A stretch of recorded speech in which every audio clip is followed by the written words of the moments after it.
Well, thank you for watching Denver 7 News at 6 tonight. I'm Shannon Ogden. I'm Ann Trujillo. It is primary day in Colorado. In an hour, the polls will close and the first results will trickle in. Now, Republicans, of course, hoping for a red wave in November. And today we will learn who they will put forward. And there are some big federal and state races we're paying attention to. So let's bring in Denver 7 political reporter Meghan Lopez. And Meghan, let's start with the U.S. Senate.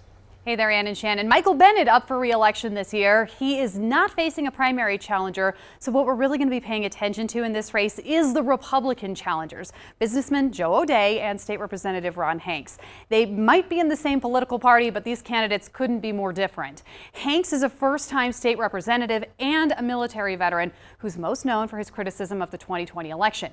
He's an ardent Second Amendment rights defender, and he doesn't believe in any abortions for any reason. O'Dea, meanwhile, has run a construction company for 34 years. He believes the 2020 election was secure. He is also a Second Amendment defender, but on abortion, he says he doesn't agree with a total ban.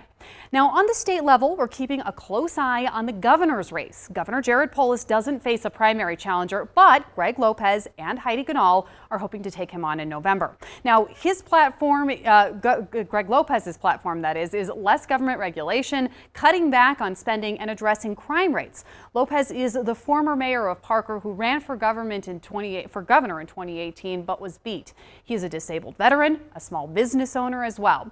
Heidi Ganahl, meanwhile, is an entrepreneur. She's a CU regent and a mother of 4.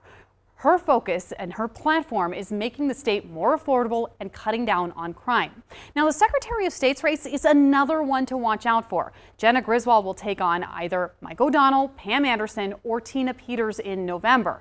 This race normally does not make a lot of waves, but this year it is because of Tina Peters and her criticism of the election system. Now, the big group to look out for heading into tonight is unaffiliated voters. They are allowed to vote for either a Republican or a Democrat. They can only return one of those ballots. In 2018, they returned more Democratic ballots. This time around, though, numbers showed that they've returned about 37,000 more Republican ballots as of this morning.